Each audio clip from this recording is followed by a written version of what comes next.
Okay, ready? Welcome to the Jesus Said Love podcast. Season 4, and we have some big announcements.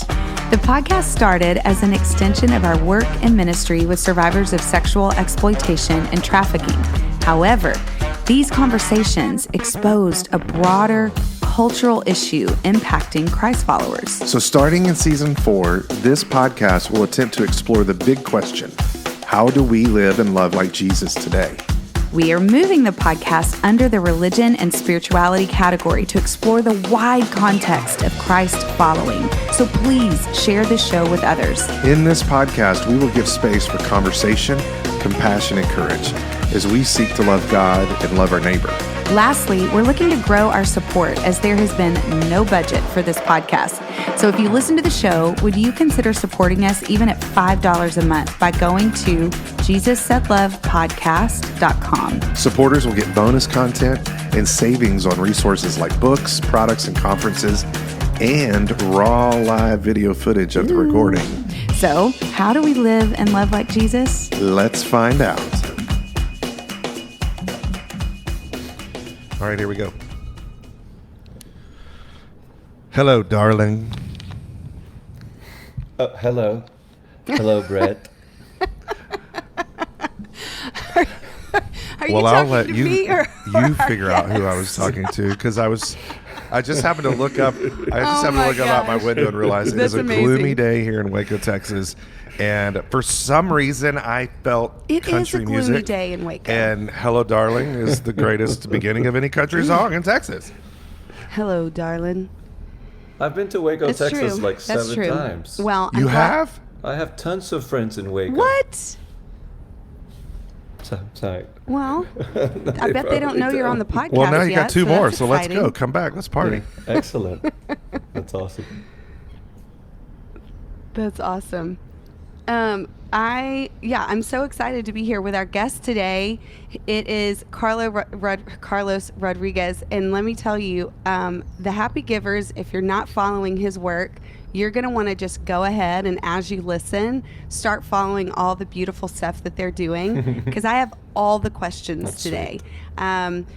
We are in love with the way that in which you're building beautiful things, in which you're empowering marginalized groups and broken. You're bringing healing to communities, and it's just incredible to even bear witness from afar. So thanks for jumping on, and I hope this is going to be a fun time for you too. Yes. Thanks for all the way from Puerto Rico, right? Puerto Rico, where Bad Bunny's from. He was a bagger like Yes. 10 minutes from here. Learned about That's right. Bad Bunny last year. Oh my That's gosh. all we listened Bad to. Bunny's awesome. We did. He's a good And dude. I didn't know he's a thing he was just down- saying, he's but from I was down like- the road. That's so great. He won like the Spotify's most so streamed great. artist of the year this year. Okay, Cart. And Oh, yeah. for a little town like ours, that's Yeah. like everything. Oh, Like, okay. you have to understand, this is like, we're like outside of San Okay, Juan. There's poverty. Last 4 years is basically trauma upon trauma. We've done 2 massive hurricanes, earthquakes. In the middle of that, pandemic begins. We went from both U.S. administrations, because we are in American territory, that were really not taking care of us, to local administrations that were stealing everything that was coming in. So, anything that I say in this conversation, our people are the heroes. They've been the overcomers. They're the ones still making good food, still celebrating Christmas, still dancing and partying and having a good time, and enjoying, the coastline, the parts that are not being destroyed, and so there's all this trauma that we're legitimately carrying as a people, right? As the community that is here, that is based here, and there's all this beauty and all this goodness that can still come out of that, and so we are definitely a contradiction, a tension of American citizens that are very much Latinos, not Americans really in culture and in presence. Where we live in a country where you can go to a super nice mall, and then 20 minutes down the road, you're faced with extreme poverty, like compared to the poorest places in the whole world. So that's where I am. I'm a Puerto Rican that loves Puerto Rico, born and raised in Puerto Rico, but I live 40% of my life outside of Puerto Rico. So I'm constantly managing those tensions myself. And Well, it's crazy because I have been to Waco. When I was pastoring, because I was a pastor for many years, I would get invited to that big church, Antioch, I think it's called. Yeah. And I would speak at events and conferences. And We're coming out of my the Spanish computer, church so in I Antioch. heard everything. Some of the pastors are good friends but of I mine just from the past. couldn't contribute. And so I got this, right? I got this story that's so in the in between. And these conversations help me to center myself again. So thank you. Okay, Carlos, we were in Puerto Rico like 2 years ago, maybe a year ago. Really? Was it just a year? Three, babe. It was 3 years. Well, it was pre-pandemic. Well, crap. I guess you're right. I totally forgot. But here's what I do know. Here's what I do know. Number one, I fell in love with the Puerto Rican people. The kindest, most welcoming, and partying on the plaza, let's go kind of people.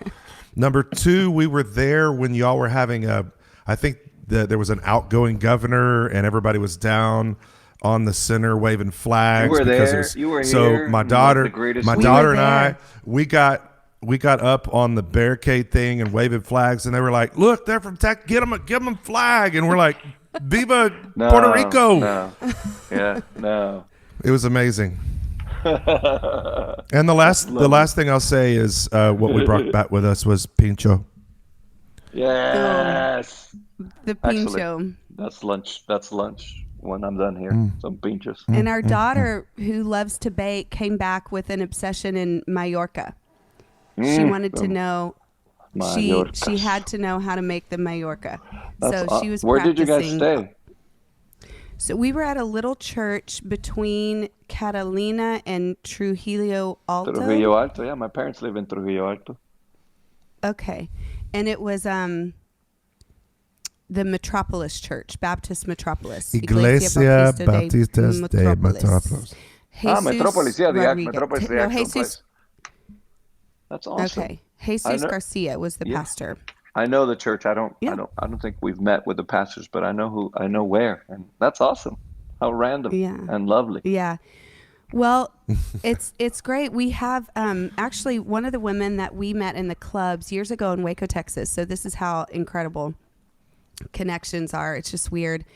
We met this woman in the club. So she's working in the strip club in Waco, Texas, and our outreach team goes in and we're building connections, and she comes up to us and she's like, hey, this is my first week here and I don't want to be here. I'm not supposed to be here. So we start having all these conversations. She's from Puerto Rico. Her mom actually lives in Puerto Rico still, and was affected by the hurricane. Anyway, it was just this crazy world of connection that here we are, and then being able to go back and do some hurricane relief work.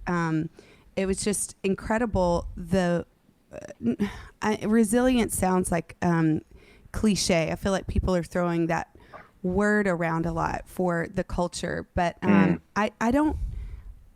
think that I was a little bit surprised by the joy. Yeah, good.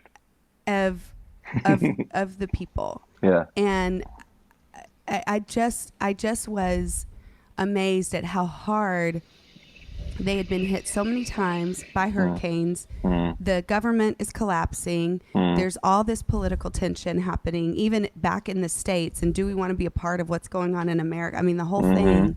Yeah. And yet the culture, it really is one of joy and hospitality. Yeah. What's that about, Carlos? You grew up there. Tell us what we need to know.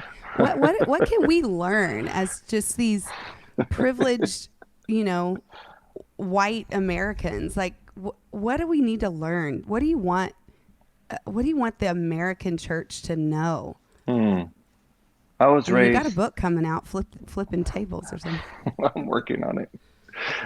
Flipping tables. Sounds funny when somebody else says the title of the book. Yeah, it's called Flip the Tables. Flipping tables or something. No, I was born and raised in a home very broken.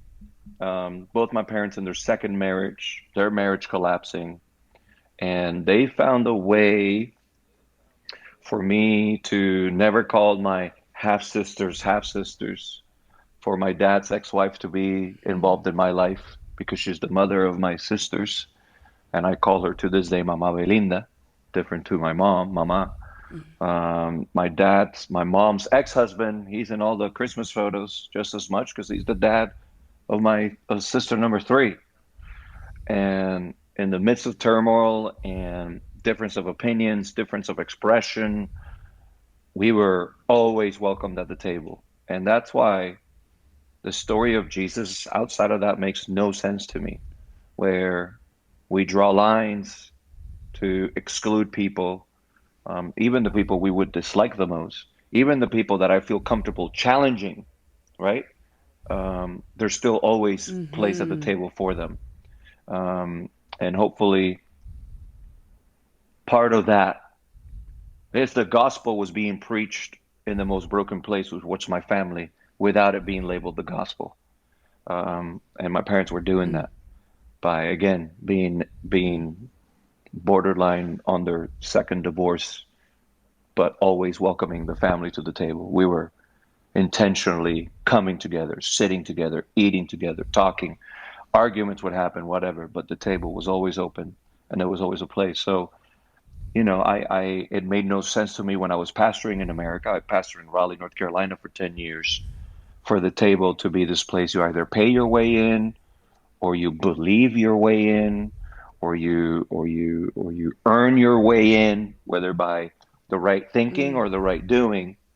It made no sense to me. It was always foreign to me, abnormal to me. And so, I got into a lot of trouble because of that. But then I figured maybe if we really believe in this, and I learned it in Puerto Rico in a place of need, because I moved back to Puerto Rico after Hurricane Maria, let's just freaking open the table. And I could not care less who wants to come and sit and eat. There's always food. Yeah. And so we literally do that every Mondays, Wednesdays, and Fridays. We have a social kitchen, and we have 101 families now that we actually have identified. They have a need. We have social workers that visit them. This is what they need. This is the dietary restrictions, or this is what extra things they need in their meals. But Mondays, Wednesdays, and Fridays, they're going to get a hot meal from our team. And then whoever wants to come, whether guests from outside, our neighbors, literal neighbors, the table is open, and we're trying to live that out. And we're going broke doing it, but it's the most satisfying thing in the world. Yeah, absolutely. Absolutely. How did Happy Givers start? Because honestly, my first introduction was a t-shirt to your work. Good. It was like all of a sudden everyone was wearing the t-shirt. And I'm like, where's this t-shirt from? Yeah, I mean, and it led me on this journey of discovering. That's cool. When you're in Rome, be like the Romans, right? When you're in a capitalistic society, use a bit of capitalism to do the work that you need to do. Yeah. And so basically, I'm getting fired from the church that I planted, and I have this children's home in Peru that it's burning in my heart to serve them, to love them, to fund it. And I gather some creative friends, and I serve them rice and beans and good wine. I was still in Raleigh, North Carolina, and I said, how can I fund this project, right? This children's home. And they're like, well, some of those statements that you've done, that are maybe a bit viral on Twitter or something that really got people riled up on Facebook, turn them into t-shirts. And I was like, that's it. Took me 48 hours to find, there's websites everywhere. You can kind of put your art on shirts and they'll print them and ship them for you. And so that began the kind of process of, hey, we have this project that I really care about. And if I depend on donations exclusively, then the donor is in control of the conversation because they have the power to say, talk about that or don't talk about that. So that's right. The empowerment of a social enterprise gave us, the team, permission to still be part of uncomfortable conversations that would alienate big donors. And so we started doing shirts. Some of them be kind. Some of them flip the tables of oppression with a brown Jesus. Some of them love thy neighbor with a really cute list. Some of them love thy neighbor with a really intense list. Some of them statements that, I had been working on for previous books and stuff that I preached that really connected. And it was always like, okay, we got a new artwork. What is that for? Well, that now is going to support the houses we're rebuilding in Puerto Rico. And you have to sell a lot of freaking t-shirts to build one roof. So we had to like really Right. push the brand, and happygivers.com really grew in such a way. We moved our whole family here, extended our team here, hired social workers and contractors, and then now even more rewarding, we brought the production here. So we got 6 Good. employees that are printing these shirts here, really Good. dreaming of actually doing the production of the actual shirt soon also here, not just the printing, but the actual Awesome. textiles here. So it's kind of like an ecosystem of like social enterprises helping social justice happen while the table is always open. That's basically it. Yeah. And It's now to sustainable, take up the you offering. know? Yeah. Right. Oh, it's beautiful. So, if you are, have you always had this prophetic voice and kind of enmeshed with entrepreneurial endeavors? Like, where did that come about in your life story? Yeah. So I was raised Catholic, culturally Catholic, got saved, got saved. The language we use is awesome. I got saved at a Billy Graham Right, crusade right. in Puerto Rico in '96. I almost got unsaved because of Franklin Graham. But Uh I, huh. Uh uh, huh. I, I was mostly in the charismatic Pentecostal world in my really Got it. formative Christian experience, even though I never found a place in my heart to deny the Catholic tradition. I was always very comfortable going to mass with my family members who are Catholic. I actually went to a school in Puerto Rico that was a Baptist school, Southern Baptist school. So there was never, I had friends, pastors, leaders who were in that part of that, world that I was comfortable with. But the place that I felt the most comfortable myself, where I would have a voice, was in the more Pentecostal charismatic world. Um, and maybe a bit different to how it is in the States, where that has become way too alienated with power. Mm, In the South, and when I mean the global South, it's more the right. Pentecostal charismatic world that is like more inclusive. Hey, if the Spirit's on you, if you're a baby, if you're a woman, if you just got saved yesterday, if the Spirit's on you, you got a place. And so I was always Yeah. that going back to the table, I was always attracted to that, like the Spirit's on you, come on, you worship, you Yeah. pray. So when you use a term like prophetic voice, being from more of a charismatic Pentecostal background, prophetic voice meant the prophet that would, you know, there's a sin. Somebody's been Uh, masturbating in the crowd uh, of 100 young boys. The great Yeah. prophet right. Yeah. said, and you know what I mean? That was, and so I start communicating a bit more of my discontent. I start calling out more of those sacred cows inside of the evangelical world that I was part of. The charismatic Pentecostal world starts marrying the evangelical world, and I'm starting to say, that makes no sense from what you told me the last 20 years. Can we have a conversation? And and then I How did that realized go? it really badly. It went terribly. It went, losing 20-year relationships, losing Oh spiritual my fathers gosh. that actually invested in me, that made room for me, that gave me platforms. Um, Yep. and My what I like to gosh. say non-publicly, and I'll say publicly, is this bizarre Yes, we are public. the the Trump era had this Yeah. has this bizarre gift to me, which is the gift of clarity. In the Yeah. context of the church world, the Trump era said, okay, this is what some of my most closest friends really think about immigrants. And here's what some of my Mm, really close white pastor friends think about the black pastor next door. And it brought this kind of like right. hurtful, painful, destructive clarity, but clarity still. Like, this is actually where I stand on this subject. This is what I truly, really believe about this. And then I'm faced with somebody who I love, who I care for, who truly significantly stands on the other side of that conversation. And so going back to my parents and the brokenness of our table as a family, ultimately I thought it was a positive thing. At least we know where we stand. At least we can have an actual honest conversation.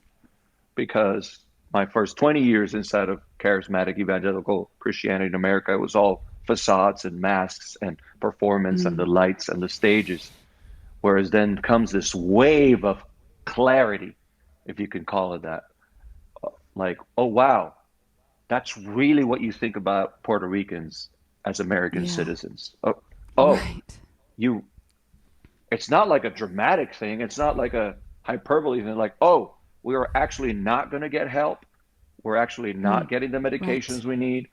Me, Carlos Right. Rodriguez, I'm actually visiting homes that then I visit them again 3 weeks later, and people have died because they don't have dialysis medication in America, right? You want to call us America, and so all these people were helping the nonprofit as we started to come to Puerto Rico and started to do work. And then the president starts saying, "No, Puerto Rico's fine. Like they didn't have it that bad." And then donations went from, Yeah. zero, from 60 back to zero in no time. Um, and so again, all that, yeah, to answer your question, a lot of trouble. It brought me a lot of trouble, a lot of Yeah. discontent, and a lot of broken relationships, unfortunately.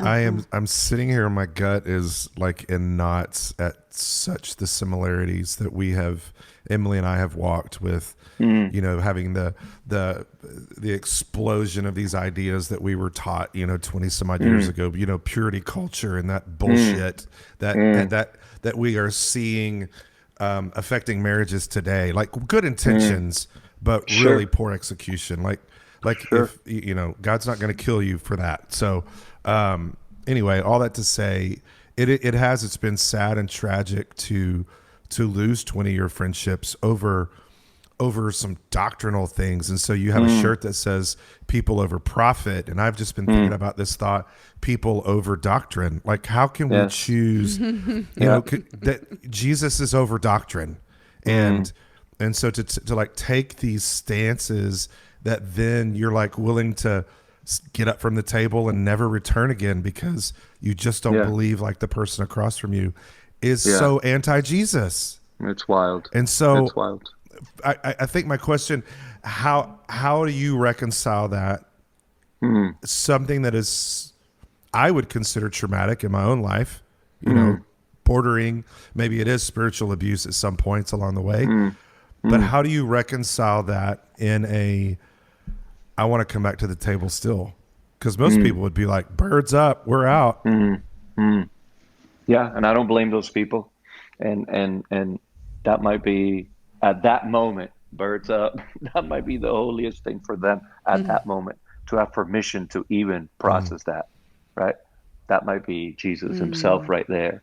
And the story of the two disciples, preachers out now, the story of the two disciples as they're walking out of Jerusalem after crucifixion, and they're so disappointed because they have all these illusions of what would happen because of Jesus. And Jesus appears to them and in the most phenomenal way does not reveal himself to them. And they have this whole conversation where they're like expressing their anguish, like we thought, and they murdered him. And here's God, right? Allowing them to like, blah, to flip, to be angry, to be disappointed, and literally to be walking outside of Jerusalem, to be leaving the place where you always find God, where you bring your offerings, where you see, right, where you see the temple, where God's presence is meant to be. They're walking away from that, fully disappointed, angry, confused. Jesus shows up. He's not trying to be like, okay, here's the new way. Okay, good job deconstructing. Let me now construct you back. No, he's like he's fully in the journey of the deconstruction. And again, going back, I'm sorry that I go back to that. It's at the table when they sit down where they recognize, weren't our hearts burning as Jesus is breaking the bread and offering the wine to them, they realized this. It was him. He was revealed to them, and they knew because their hearts were burning. So my heart is still burning. I don't go to church on Yeah. Sundays, but my heart is still burning. Yeah. Yeah. I can't watch a Yeah. sermon online, but my heart is still burning. I have real Yeah. I I I have to unfollow a lot of the people that I would follow in the past because I can't even stuff that I know would be good that I could consume from them. I can't, but my heart is still burning, Yeah. right? And my heart is Mm. still burning for Jesus, and I'm choosing the energy that I would spend in those connections that are not there anymore, and I'm not going to force them. So I'm choosing two things. Number one, to spend them with at the margins with the people that nobody's paying attention to, with the elderly, with single moms, with neighbors here in Vega Baja and Vega Alta that are broken, that are literally hungry, and who gives a crap what I believe if they're going hungry. The least important thing is my belief in heaven or hell or like it couldn't matter any less. Like I'm hungry. I don't have a roof. I don't have a freaking bed to sleep in. My grandchildren haven't been to school for 4 years because of all the different trauma that we've been through. So my heart is still If you burning. see someone in need and you don't Yeah, do anything about it, how dwells the love of God in you? yeah, Straight up. straight up. That's what you're doing. I hope so. Ye- And it's definitely overwhelming because then you see more and more need. And it's definitely overwhelming Mm. because a lot of those connections in the past that would have supported and that would have helped don't Yeah. anymore. So, it's You know, not to make this super sad, but that's just a reality right now. I think I think that as I listened to this, I was fighting back some tears, and be, because your voice is also as our listeners, I know our following, and I know the people who listen to our work and our podcast. And there are so many people right now whose hearts are still burning, and they are they feel outcast. They feel like they don't belong because of what they ate, what they consumed, what they believed, what they were indoctrinated with. Mm, No longer feeds them, mm, and they were asked to leave the table, or they were like, no, peace out. We can't support a racist institution. Like, mm, I'm sorry, mm, my family's not going to come to this mm, racist institution anymore, whatever it is. mhm, And I just feel like the word that you just gave, which was just your own story, but I want people who are listening to this to know that it could actually be God, that, mm, like you said, this clarity mm, that has been revealed in the last few years. mm, What a call for your heart to be left burning, for you to feel that the poor in spirit that you mm, are, or the poor, losing friends, mm, losing jobs. Like, mm. we have friends who've lost jobs because Yeah. they don't believe or portray. We have a Mm. nonprofit organization, ours in itself, that lost over $100,000 Yeah. because we I weren't believe it. pro Trump Yeah. enough. Yeah. And so, you have, if that is your burning, if your heart is still left burning, I think the word, go to the margins. Mm, mm, That's where you will find mm, the balm mm. for your burning heart. And Yes. it's just, I think for us, as we gather with women who have been historically, systemically sidelined for generations, we are finding so much healing around our community, around our table, even if we don't fit in certain institutions anymore. Mm, And that, you know what, maybe there are idols that we clung to. Maybe there are things that we were trying to build our life on that weren't good foundations, because money's an idol. Money's a god. Power's a god. Like, giving it up or having it taken away from you forces you to really purify. Where are you at?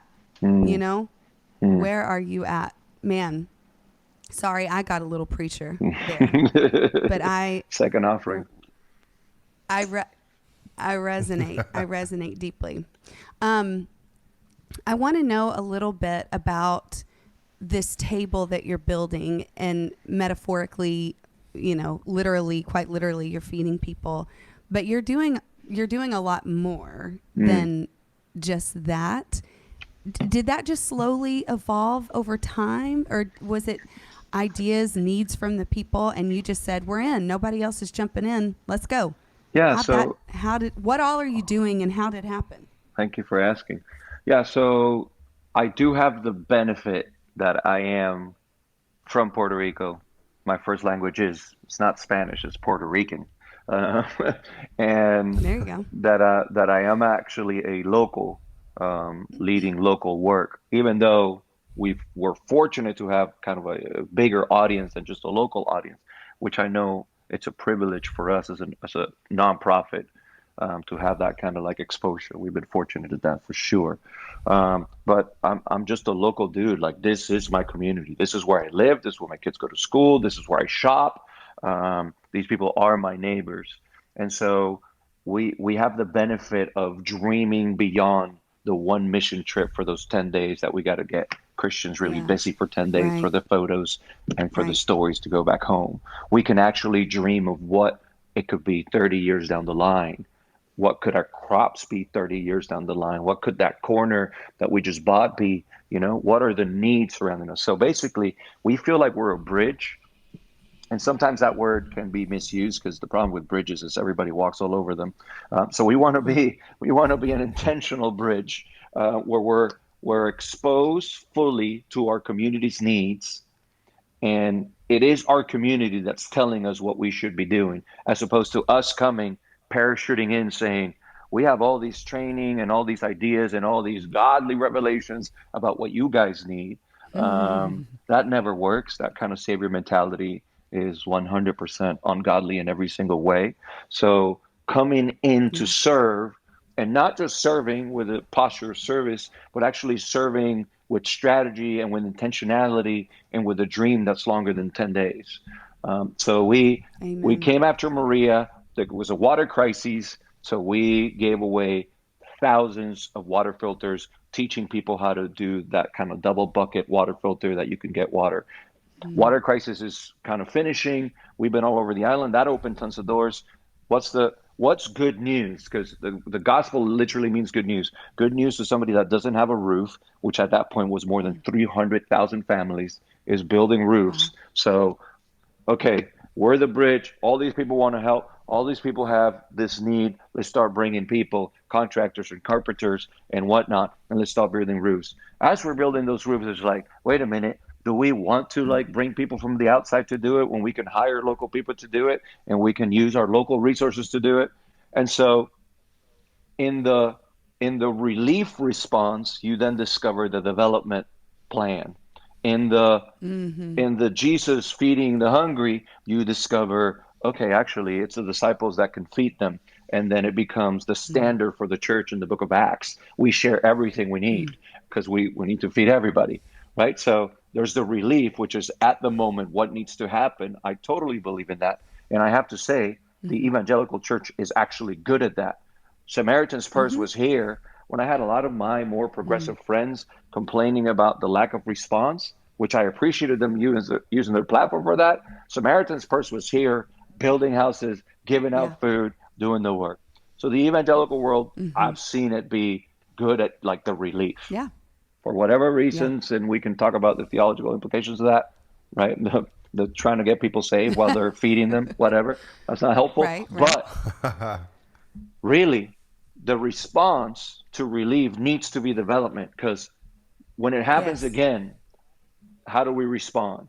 And how do we empower these people so that they don't need white charity and white saviors? How do Yeah. we empower this Yeah. community so that they become the ones that help Kansas, when there's tornadoes? How do I transform this region into not just a place of pity, but a place of hope and empowerment and growth?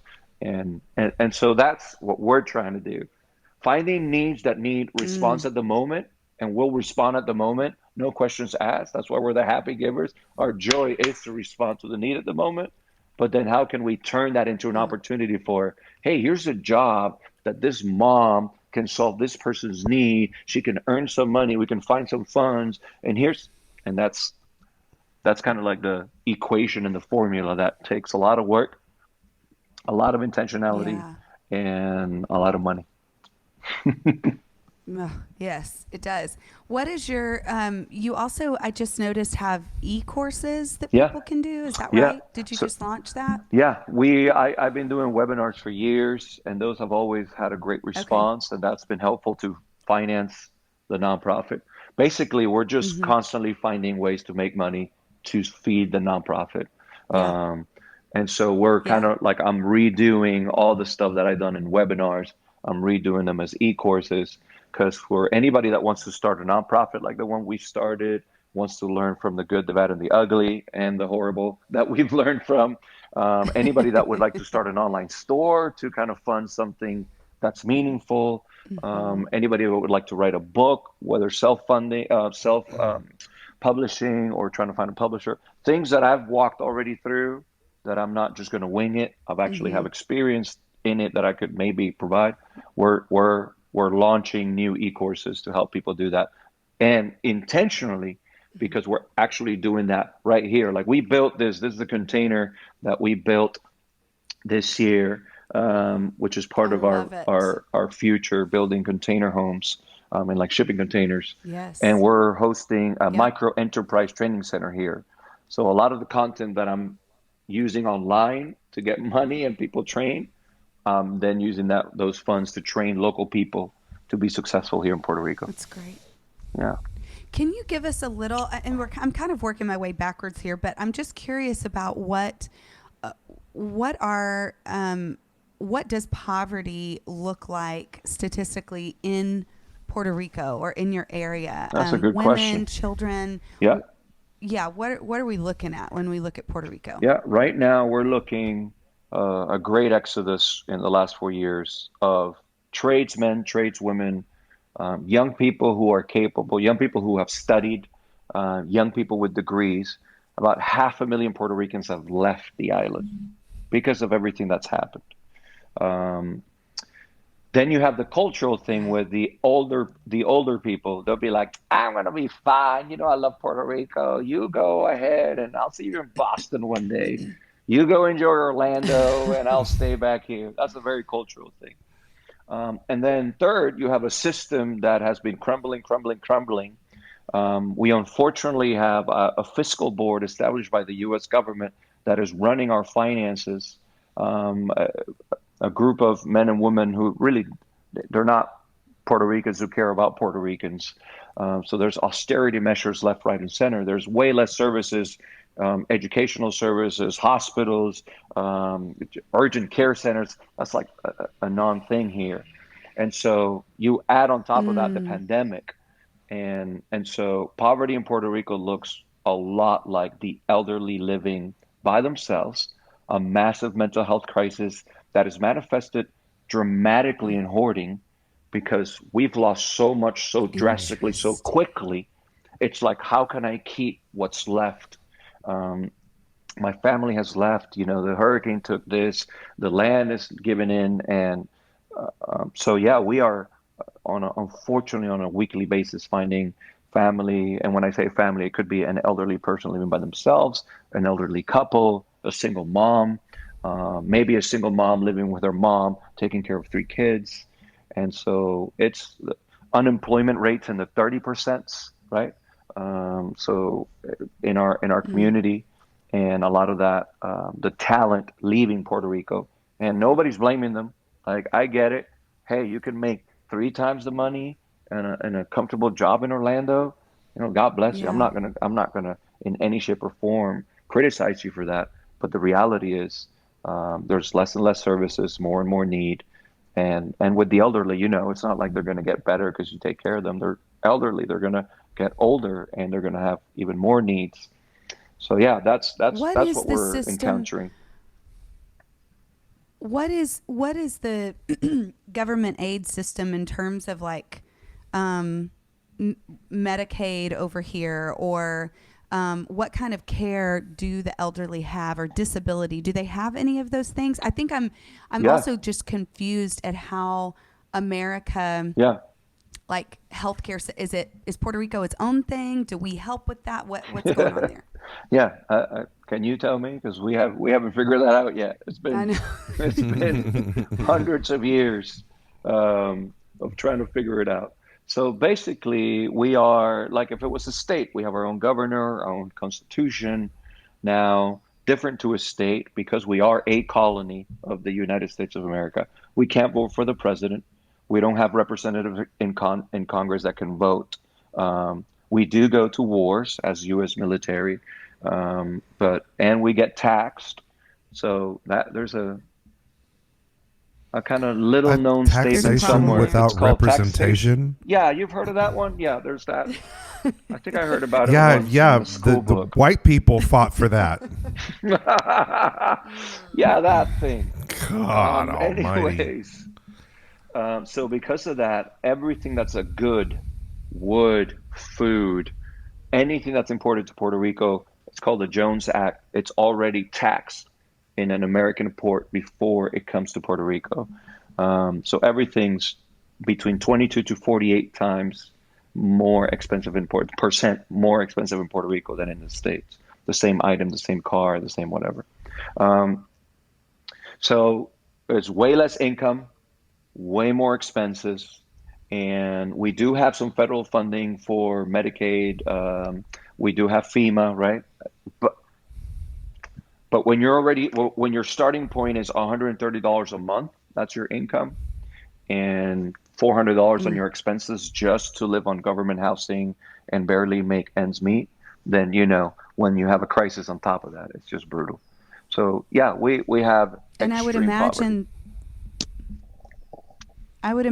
too that because of that setup, then like what we're encountering with inflation now in America because of the pandemic, then that's even of more detriment to Puerto Ricans. Yeah, unfortunately, yeah. So is that one of the reasons why? Is that one of the reasons why the thought of Puerto Rican statehood would be of benefit? Because at that point, you then get representation and you can vote for president, and you have the full rights and favors that Texas has. That would definitely be the argument for statehood. Now, I would say there's a whole generation. Would be complete. Yeah, the argument right now would be, hey, we've had this stepdad. This is the best way to explain this relationship is we have a stepdad who's abusive to us, who's a jerk to mom, but at least we have a house with food. If I have a choice, do I want to live with that stepdad for the rest of my life? Unfortunately, if you ask people, traditional, local, native people of Hawaii who became a state, right, in the 50s, they would tell you, even today, most of them, the majority of Hawaiians from Hawaii, they're like, is it really better that we're a state now? Because being a state was really good for American money in Honolulu, a great place to vacation. But for the locals, I don't think it's the greatest thing. So, and I'm speaking now very personally, and the way I was raised, and the voice of a generation that's growing more and more like, can we just be independent? Can we find our own way? Can we do trade with Dominican and Haiti? We are, unfortunately, a bubble that doesn't have any trade with our neighbors, with St. Thomas and St. Lucia and Aruba and Venezuela and Jamaica. Like, there's no Jamaican restaurants in Puerto Rico. There's no food from Trinidad here. Wow. It makes no sense. We've been insulated to be an American territory, dependent on America. And so, that's not the best case scenario, but that is definitely another different podcast for another day. Yeah.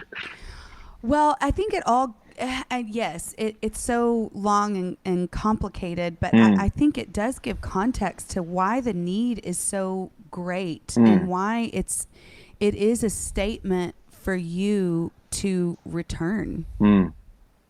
That it feels very, a very deliberate choice to do justice in your homeland.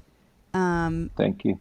When, yeah, it's really beautiful to watch that choice and power, knowing that comfortability ish, could have been given. You could have played the game.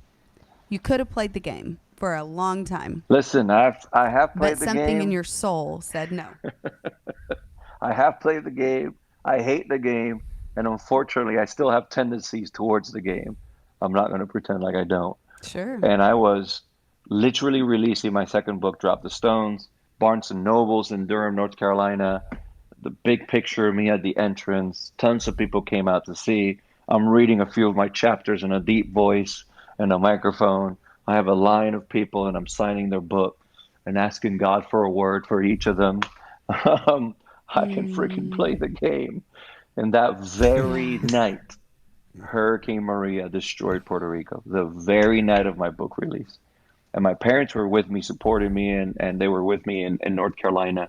And so we woke up to not knowing any news because nothing was coming out. We couldn't contact any family members. And we spent about 72 hours not knowing what had happened to my parents' house, to any of my 5 sisters, nobody, no cousins, no nothing. Just a couple of clips on the news. It looks like it's really bad.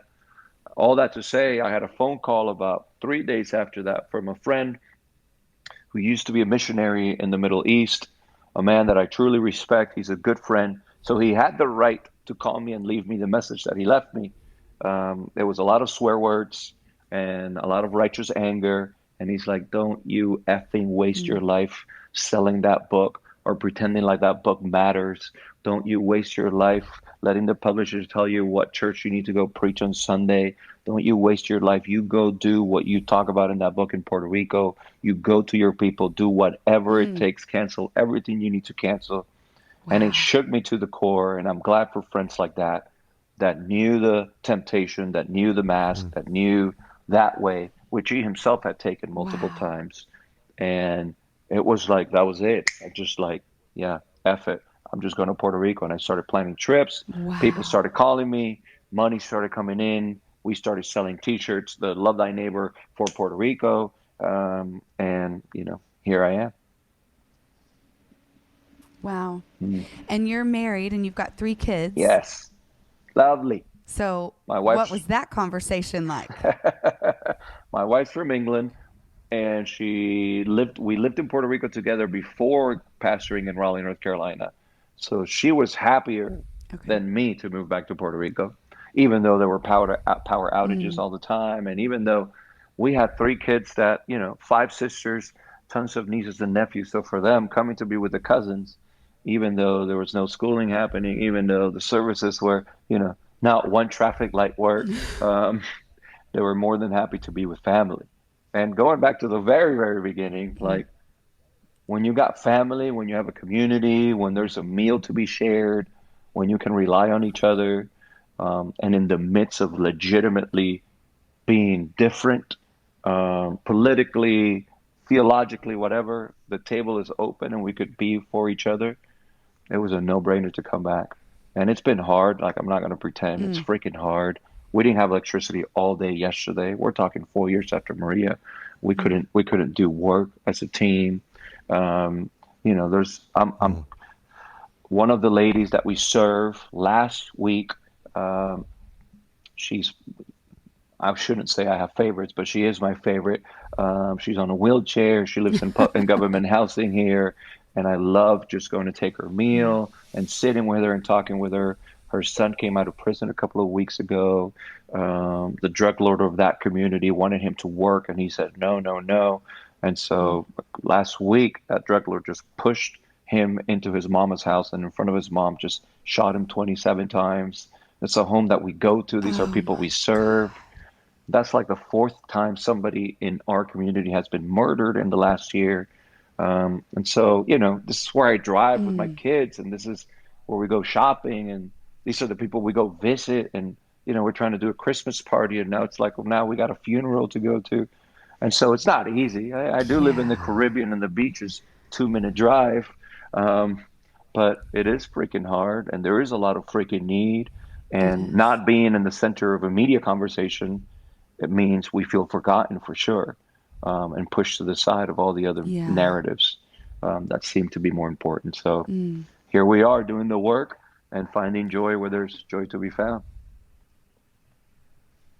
I had a question about that because I think sometimes in our work as well, the Mm, trauma is so high and the engagement of sorrow. I mean, really seeing, especially as Brett works with offenders too, mm, there's so much temptation to yeah, just like, screw it. yeah, Like, what are we even doing? Are we making an impact? Like, mm, this is too hard.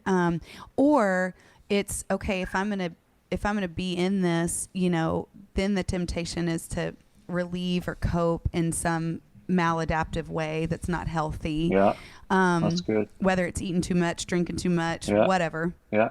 And I wonder for you, you're the irony of it is that like your organization's called the Happy Givers, Yeah. right? So like I was thinking about this and I'm like, you're doing hard work, Mm, but you're called the Happy Givers. mm. And it's this really tension between suffering and joy that you're holding. How do people expect for you to be happy all the time? Because I Unfortunately, don't know. yeah. I'm just curious. No, Like, it's unfortunate. I slightly regret calling it the they're Happy like, wait, Givers. that doesn't sound like a happy message. Yeah, I kind of regret So, it, but it's a good centering thing. It reminds me, but I kind of regret it. yeah, like how do you come back to that in the midst of like let's just say, I mean, this week you're holding this tension between joy of Mm, Christmas mm, and the beautiful work that you're able to do, but yet you're going through mm, your fourth funeral this year. mm. What brings you back to the joy in that? I mean, how do you do that? Dr. Juan Fumero helps, my psychiatrist. Um, Yes. he's very helpful. Yes. Heidi Rodriguez, our marriage Mm. counselor, we see every other week. She's very helpful. Mm. My Mm-hmm. wife and Amen. her grace, my children, and just their constant just hilarity at everything they do. Mm. Um, my dog that I used to hate dogs, but now he sleeps with me. That helps too. Stroking him when I'm stressed. um, Yes. and a wonderful team that is really here and is really present, and yeah. So no, honestly, it is funny and it isn't funny that the name kind of sets this standard or this expectation that it's impossible to live in. Because I'm some days I'm not happy and I'm not generous. I don't want to give. I'm tired of giving. I'm exhausted. I'm drained and whatnot. Um, but giving room for that to be my reality, not even for a day. It's been like it Yes. could be 3 weeks that I'm just not there, and that's okay. If that's okay, then it needs to then be okay for everybody, for the whole community, for the whole team. It also needs to be okay for my kids and for my wife. And my wife and I have this statement that has saved us from a couple of things. We always tell each other, whether right or wrong, this is how I'm feeling. I'm not making any statements about Mm. rightness or wrongness. This is just how I'm feeling. And a lot of permission to express that. We just had a meeting with the team yesterday in this very room. And I open up the table, whether right or wrong. I want to know how you guys are feeling because, the numbers are down and sales are down and donations are down and more families are coming in. Yeah. And we have this tension of the need that's Right. coming like a freight train and the lack of sourcing to actually support. Um, and so just having permission to not be either a happy or a giver keeps us being the happy Yeah. givers. And so finding the That's so How joy. good. it's amazing. It's so good. It's so refreshing. I relate on so many areas that I don't think I expected to find. I probably had assumptions Yeah. about how you even showed up in the world, and I think it's so refreshing to see the authenticity and probably just. I mean this in not a super spiritual cliche way, but the repentance from where you were to where you are, and what that means for the poor and the marginalized and the oppressed that you're walking arm in arm with. It's so much more whole. You know, it's such a whole posture to walk with room and with space for that much. And it is hard, but man, it's beautiful to see. So really grateful Emily, for your authenticity. Yeah. thank you, Emily. It helps us as we continue to walk. Yeah. Well, as we come to the end, how can we direct people to you? How can we encourage people to come around and support what you guys are doing there on the island? So we have the happygivers.com, which is our online store, but it also has all the information for donations, for trips. We're really fortunate in Puerto Rico. We have, I think right now it's the second highest vaccination rate in the whole world. It was one for a little bit. I think we're at 2 or 3. We've been fortunate. There was an actual famous economist that did this whole study of the last 6 months of the pandemic and used Puerto Rico as an example of like the people have been through so much. They weren't willing to fight each other on whether we should wear masks or not, or we should get vaccinated or not. People just like, what do we need to do to be okay? Because we need to be okay. Like, right? Can we agree we need to be okay? Yeah, let's be okay. Let's be okay together. And so that's not even a discussion here. There's nobody like complaining one way or the other. And so we are fortunate to be able to start hosting teams. Of course, very intentional about the communities that we're serving or how we're serving. So we're drafting different scenarios where teams can come. We've been fortunate because an NBA player donated a house right next to us. That is going to be the house that's going to be hosting the teams as they come. It's kind of like half shelter, half host home. So, for example, this lady that went through the death of her son, she really can't be in that little apartment. So we're going to host her in this house. When there are either climate crises that some families need a space to stay that's safe, we can have them. So we're growing. We got the campus here where we are. We're producing shirts and mugs and hats and T-shirts, etc. We have the house that we're now finalizing to host teams because we love hosting people to come and serve. And then we have 7 acres of land where we're going to start a food forest.